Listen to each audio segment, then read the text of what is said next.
तर नमस्कार मंडळी, सर्वांचं स्वागत आहे आपल्या मराठी ब्लॉगमध्ये, 7व्या मराठी ब्लॉगमध्ये. तर आज मी आलो होतो परसबाग इकडं.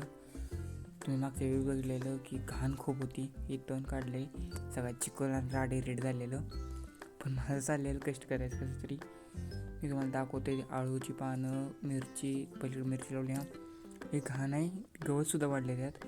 माझं लक्ष नव्हतं जरा, पण आता काय करायचं, लक्ष दिले, सगळं स्वच्छ केले. काय काय केलं आहे तुम्ही पूर्ण बघा.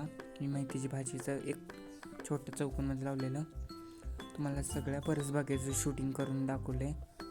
हे माझं पेरू झाड आहे, खूप बारकं होतं, त्याच्या रोप पडलेला, आता बाग उभारून आले.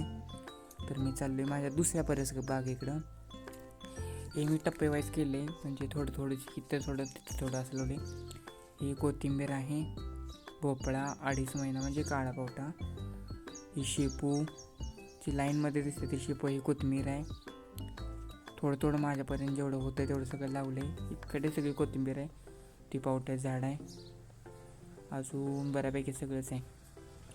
हे पावटा, कोथिंबीर सगळं आहे. आणि माझा व्हिडिओ तुम्हाला कसा वाटतो हे कमेंटमध्ये तुम्ही सांगत नाही, तुम्ही प्लीज सांगा. व्हिडिओ खूप लय मोठा नाही, 2 मिनटाचा व्हिडिओ आहे, तुम्ही पूर्ण बघा.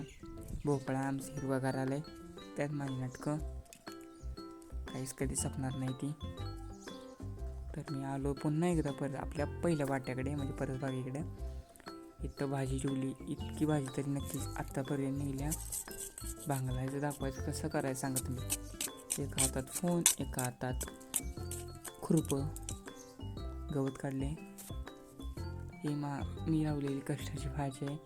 पेरू आहे पलीकडं, स्वच्छता, आलं, मिरची आणि भेंडी सगळे एकत्र मिक्स झाले. अजून काय बोलू, काय गावानं मला बोलायला.